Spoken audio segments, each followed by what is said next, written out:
Elsa से मेरी मुलाकात एक कंसल्टिंग असाइनमेंट के ज़रिए हुई और उसके बाद शुरू हुआ एल्सा से मेरा कोचिंग का सिलसिला। तो जानते हैं आइए एल्सा के बारे में। इनका नाम हमने बदल दिया है, इनका नाम कुछ और है।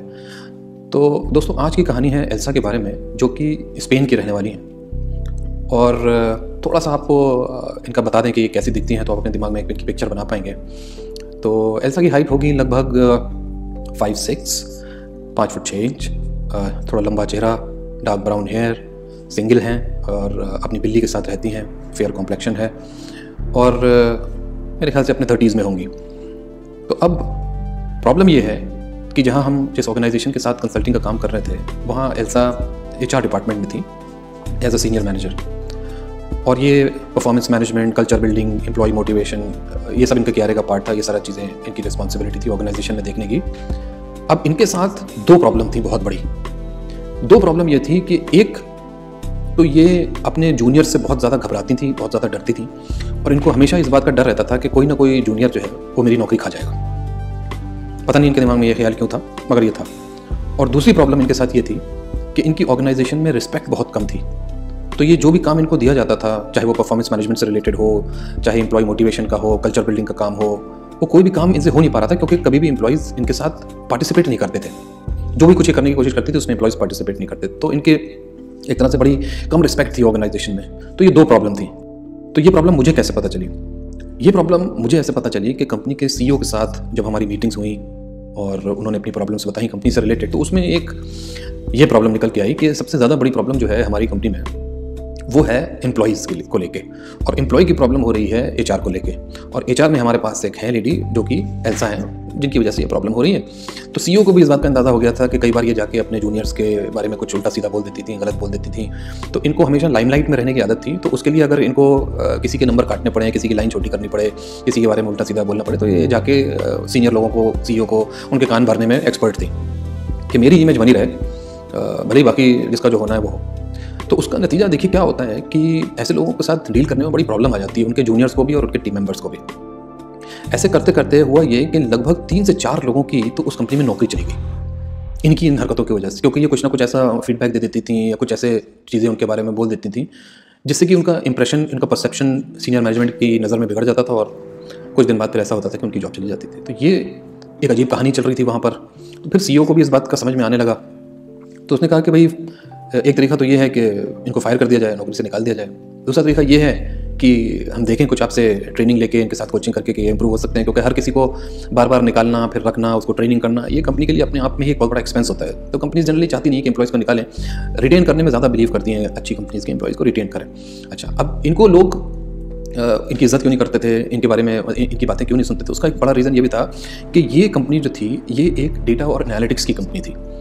तो ये डेटा डिस्ट्रीब्यूशन करते थे, डेटा चर्निंग करते थे। तो इनके पास जो लोग थे वो बड़े बड़े दिग्गज PhD, मास्टर्स, जिन लोगों ने डेटा साइंस में किया हुआ था। तो वो डेटा साइंटिस्ट थे, डेटा एनालिस्ट थे, विजुअलाइजेशन के एक्सपर्ट्स थे, जैसे टैब्लो, पावर BI, ये सब, स्नोफ्लेक के ऊपर काम करना, क्वेरीज रन करना, डेटा एनालिसिस, मतलब high and data services provide करती कंपनी। अब प्रॉब्लम हो रही है कि मतलब परफॉर्मेंस मैनेजमेंट टाइम पर नहीं हो रहा है, लोगों के अंदर रिसेंटमेंट है, नेगेटिव फीडबैक है कंपनी के बारे में, लोग छोड़ के जा सकते हैं। अच्छा, ऐसे एम्प्लॉयज़ जो होते हैं उनको हायर करना एक बहुत चैलेंज होता है कंपनीज़ के लिए, क्योंकि इतनी आसानी से अच्छे डेटा साइंटिस्ट, अच्छे एनालिस्ट ये लोग मिलते नहीं हैं। तो अगर इस बिहेवियर की वजह से HR के या प्रमोशन को लेके, या अपने इंक्रीमेंट्स को लेके, परफॉर्मेंस अप्रेजर को लेके, culture building, motivation, learning and development, इन कोई भी चीज़ हो, इनको लेकर अगर एम्प्लॉयज़ के अंदर रिसेंटमेंट है, they are not happy, so then eventually they will quit the company, which the CEO and the senior management did not want. तो फिर उसके लिए हमने क्या किया कि हमने फिर इनके साथ काम करना शुरू किया और उनको समझने की कोशिश की कि आखिर एल्सा के साथ ऐसी प्रॉब्लम क्या है, कि क्यों ऐसी हरकतें करती हैं। तो फिर बातें करने के बाद जब हमारे कोचिंग सेशंस इनके साथ शुरू हुए, तो ये एक तो ये कंपनी रिमोटली ऑपरेट करती है। तो कंपनी थी सिंगापुर में, क्लाइंट्स हैं US में, UK में, ऑस्ट्रेलिया में, ऐसी जगहों पर, और ये खुद हैं स्पेन में, और बहुत सारे एम्प्लॉयज़ कंपनी में इंडिया के भी हैं, अफ्रीका के भी हैं। तो अलग अलग ज्योग्राफी के वहाँ पर लोग थे। तो ऑब्वियसली जो जिस तरीके की ज्योग्राफी के लोग होते हैं, सबको थोड़ा कल्चर अलग होता है, अंडरस्टैंडिंग अलग होती है, काम करने का तरीका अलग होता है, तो उनके साथ बड़ा डील करने का एक तरीका अलग होता है, वो नहीं मैनेज कर पा रही थी। तो फिर हमने जब इनके साथ सेशंस करने शुरू किए तो हमें प्रॉब्लम ये समझ में आई कि एक्चुअली इन्होंने जो अपनी पढ़ाई की है वो थी इनकी एडमिनिस्ट्रेशन एंड मैनेजमेंट में। तो इन्होंने पहली बात तो ये कोई फॉर्मल HR की एजुकेशन थी नहीं इनके पास, और ये किसी मतलब सोर्स के थ्रू, जानकारी के थ्रू, किसी जानकार के थ्रू इस कंपनी में आई थी, इसलिए इनको फायर करना और भी मुश्किल हो रहा था। दूसरी चीज़ ये कि बिकॉज इनके पास नॉलेज नहीं थी, तो ऑब्वियसली अब आपके पास अगर अंडरस्टैंडिंग नहीं है किसी चीज़ की, तो फिर आपके पास एक यही हथियार बचता है कि आप दूसरे को गलत साबित करना शुरू करो, क्योंकि आपको खुद टेक्निकल नॉलेज नहीं है, आपको पता नहीं है, पूरी इन डेप्थ नॉलेज नहीं है। तो ये होती है इस तरीके की प्रॉब्लम्स। अब यहाँ पर मैं आपको एक कॉन्सेप्ट बताता हूँ कि कोई भी कंपनी में कोई इनिशिएटिव फेल क्यों होता है, और उस फेल होने का उसका रीज़न होता है दिस इज कॉल्ड TCP। आपकी स्क्रीन पे आ रहा है TCP। 3 रीजन की वजह से कोई भी कंपनी में इनिशिएटिव्स फेल होते हैं। नंबर 1 होता है टेक्निकल, नंबर 2 होता है कल्चरल, और नंबर 3 होता है पॉलिटिकल। अनफॉर्चुनेटली इनके साथ ये तीनों ही प्रॉब्लम थी।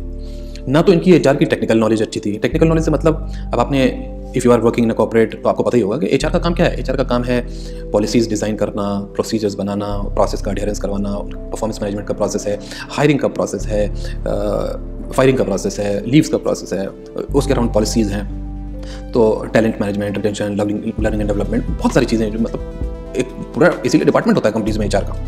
अब अगर आपको टेक्निकल अंडरस्टैंडिंग नहीं है HR की, तो सबसे बड़ी प्रॉब्लम तो आपके साथ यही है कि आपको पता नहीं है। तो जब आपको पता नहीं है तो आपको हमेशा ये डर रहेगा कि कोई ना कोई आएगा जो मुझसे ज़्यादा जानता होगा और वो मेरी नौकरी खाएगा। तो एक प्रॉब्लम तो इनके साथ ये थी।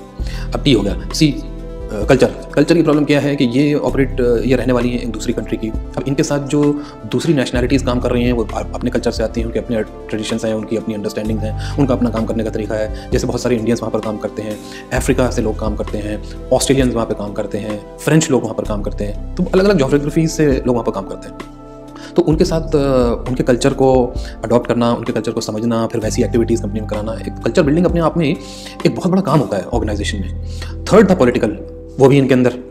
अब क्योंकि टेक्निकल और कल्चरल में हो नहीं रहा था, तो फिर ये सारे पॉलिटिक्स के जो ऑर्गेनाइजेशन में बड़ी कॉमन होती है, ये पॉलिटिक्स यूज़ करती थी कि इधर की बात उधर, उधर की बात इधर, और इसको वो बताना, उसको बताना, और अपने नंबर बना लो, और बाकी टीम मेंबर्स का जो होना है हो। उस चक्कर में कई लोगों की नौकरी चली गई, जैसा कि मैंने आपको बताया।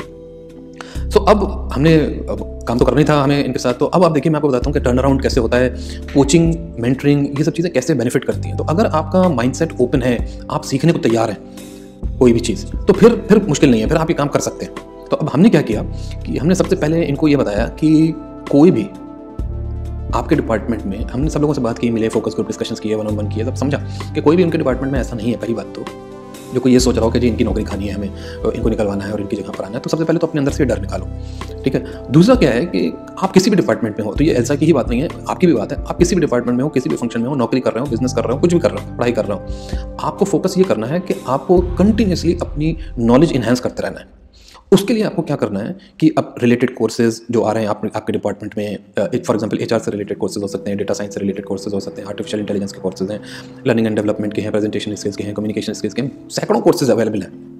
आप जिस भी डिपार्टमेंट में हैं, सेल्स में हो सकते हैं, कस्टमर सर्विसेज में हो सकते हैं, प्रोडक्ट डेवलपमेंट में हो सकते हैं, मार्केटिंग में हो सकते हैं, फाइनेंस में हो सकते हैं, इन्वेस्टमेंट्स में हो सकते हैं, कोई भी डिपार्टमेंट हो सकता है आपका, उससे रिलेटेड पढ़ाई आपको करनी है। तो हमने क्या किया कि इनके साथ बैठ के हमने कहा ठीक है, आपको स्टेप बाय स्टेप हम गाइड करेंगे, and then you will see a turn around, and that was our promise to the CEO also that you will have to give us some time, we'll meet the employees, we'll talk to the employees, and then we'll work out something that is going to be beneficial for you. It will help you get more clients and you will have better employee satisfaction scores. आपके employees खुश हो जाएंगे, थोड़ा motivated feel करेंगे, productivity increase होगी, तो आपके clients भी खुश रहेंगे, लाइक दैट। तो हमने हेल्प ली दोस्तों यहाँ पर। एक तो सबसे पहले हमने इनका HR टूल किट तैयार करवाया जिसके अंदर सारी इनकी पॉलिसीज, प्रोसीजर्स ये सब थे, और फिर हमने हेल्प ली। एक बहुत बढ़िया बुक है जिसका रेफरेंस मैं यहाँ पर आपको देना चाहूँगा। आप किसी भी इंडस्ट्री में काम करते हो और किसी भी डिपार्टमेंट में आप हो, अगर आप कोई टीम लीडर हैं, मैनेजर हैं, सुपरवाइजर हैं, आपके अंडर में लोग काम करते हैं, ये बुक आपके लिए मस्ट है, आप इस बुक को जरूर पढ़ें। ये है मार्क एफ्रॉन और मिरियम ऑड की लिखी हुई बुक है। इसका नाम है 1 page talent management, OPTM। Screen पर इसका नाम आ रहा है, आप देख सकते हैं। इस बुक का नाम है 1 पेज टैलेंट मैनेजमेंट। तो 1 पेज टैलेंट मैनेजमेंट जो है, ये टैलेंट मैनेजमेंट को, भाई आपके क्या एम्प्लॉयज़ क्या है, आपका टैलेंट ही है ना। जो आपके ह्यूमन रिसोर्सेज किस लिए बोलते हैं, because they are your resources, या so and they have the talent to take the organisation from X to Y। So इस बुक में बड़ी एक scientific, evidence based, practical approaches दी गई हैं कि कैसे आप जो है अपनी ऑर्गेनाइजेशन को टर्न अराउंड कर सकते हैं। तो उसमें हमने सबसे पहले क्या किया कि सिंप्लीफिकेशन के ऊपर काम किया कि ट्रेडिशनल HR प्रोसेसेस जो होते हैं, जो बड़े कॉम्प्लेक्स होते हैं, ब्यूरोक्रेटिक होते हैं, वो उस तरीके के प्रोसेसेस नहीं होने चाहिए। पॉलिसी प्रोसेसेस बहुत सिंपल होने चाहिए। नंबर 2, साइंस के ऊपर फोकस होना चाहिए और फैशन फैड्स के ऊपर नहीं। तो साइंस का मतलब वो साइंस नहीं जो हम पढ़ते हैं स्कूल में। यहाँ पर साइंस से मतलब ये है कि जो HR प्रैक्टिसेस हैं वो ट्रेंड्स के ऊपर बेस्ड होती हैं, जनरली रिसर्च के ऊपर बेस्ड नहीं होती। हाँ, तो बहुत सी कंपनीज क्या है, बड़ी बेल कर्व को लेकर बड़ी स्ट्रिक्ट हो जाती है कि नहीं जी हमें तो बेल कर्व से ही फॉलो करना है और इतने % एम्प्लॉइज़ को बस इतने ही पैसे दे सकते हैं, इतना इनकम दे सकते हैं, इतना ही बजट है। वो चीज़ अब आज की डेट में नहीं चलती। हो सकता है कि आपके पास टीम में 20 लोग हों और उन 20 में से आपके पास 7 लोग ऐसे हैं जो टॉप परफॉर्मर्स, बहुत अच्छा परफॉर्म कर रहे हैं। अब कंपनी आपको बोल रही है कि नहीं, आप तो जी 3 को ही टॉप रेटिंग दे सकते हैं, आपके पास है 7 लोग, तो मतलब कंपनी आपको बोल रही है कि 4 लोगों के साथ आपको नाइंसाफी करनी ही पड़ेगी, because you have to fit it into the bell curve. Now that is wrong. तो ये भी हमने एक वहाँ पर चीज़ ड्राइव की कि भाई आप परफॉर्मेंस और मेरिटोक्रेसी को प्रमोट कीजिए, ये बेल कर्व के चक्कर में मत पड़िए, बेल कर्व के चक्कर से बाहर निकलिए। Okay, third thing, transparency and fairness. बिल्कुल ट्रांसपेरेंट होना चाहिए, सब लोगों को क्लियरली समझ में आना चाहिए कि अगर इसका प्रमोशन हुआ है तो क्यों हुआ है, इसका प्रमोशन नहीं हुआ तो क्यों नहीं हुआ। कोई इसके अंदर जो भाई भतीजावाद जो होता है वो वाला कुछ नहीं होना चाहिए, पूरा मेरिट के ऊपर होना चाहिए, बिल्कुल ट्रांसपेरेंट सिस्टम होना चाहिए। सबको पता होना चाहिए कि अच्छा भाई ये सीनियर बंदा था, ये और सीनियर बन गया है, ये जूनियर था अब ये सीनियर बन गया है, क्यों प्रमोशन हुआ, इसलिए प्रमोशन हुआ। So that should be very transparent. आपके गोल्स, KRAs, KPIs, गोल शीट्स बड़ी क्लियर होनी चाहिए।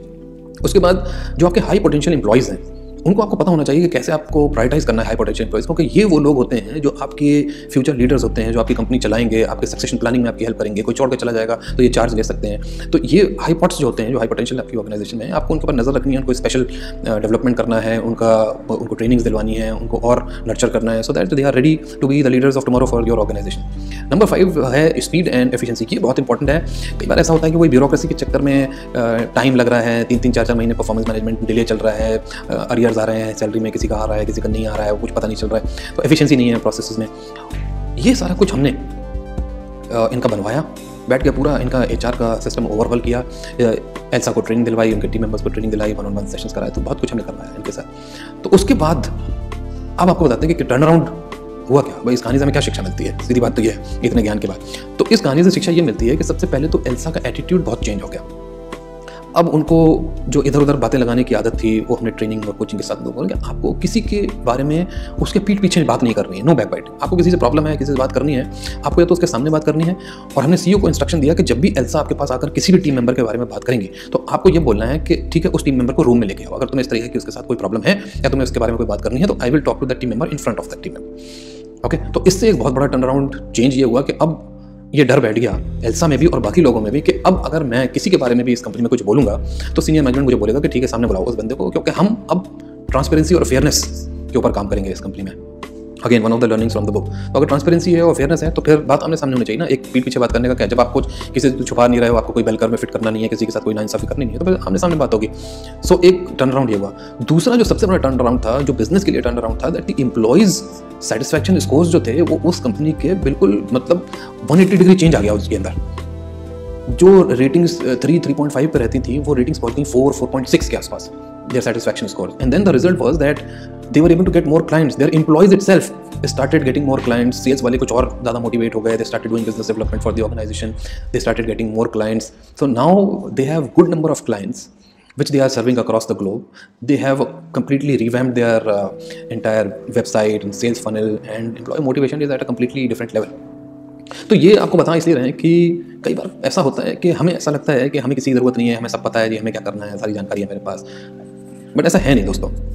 कोचिंग, गाइडेंस, मेंटरिंग एक ऐसी चीज़ है, हर किसी को उसकी ज़रूरत होती है। इवन जो कोच होता है उसको भी कोच की ज़रूरत होती है। तो अगर आपको कोचिंग से रिलेटेड कोई भी हेल्प चाहिए, हमारी पेड कोचिंग होती है, ये मैं आपको बता दूँ, पेड कोचिंग्स होती हैं, पेड कंसल्टेशंस होती हैं। अगर आप चाहते हैं तो आप हमारी वेबसाइट पे आ सकते हैं, हमारी वेबसाइट पर आइए और अपना सेशन बुक कीजिए। उससे बुकिंग का ऑप्शन है, लिंक आपको डिस्क्रिप्शन में मिलेगा वीडियो में। तो you can book the session with us and then you can talk to me. We will help you wherever you are stuck, या तो करियर में, जॉब में, लाइफ में, बिजनेस में, रिलेशनशिप में, किसी भी तरीके की प्रॉब्लम से अगर आप गुजर रहे हैं तो we will be able to help and guide you. Link आपको डिस्क्रिप्शन में मिलेगा। जाते जाते रॉबर्ट फ्रॉस्ट की एक पोएम है जो इस स्टोरी से बहुत रिलेट करती है, वो मैं आपको सुना चाहता हूँ। The woods are lovely, dark and deep, and I have some promises to keep, and miles to go before I sleep, and miles to go before I sleep. Thank you very much, दोस्तों।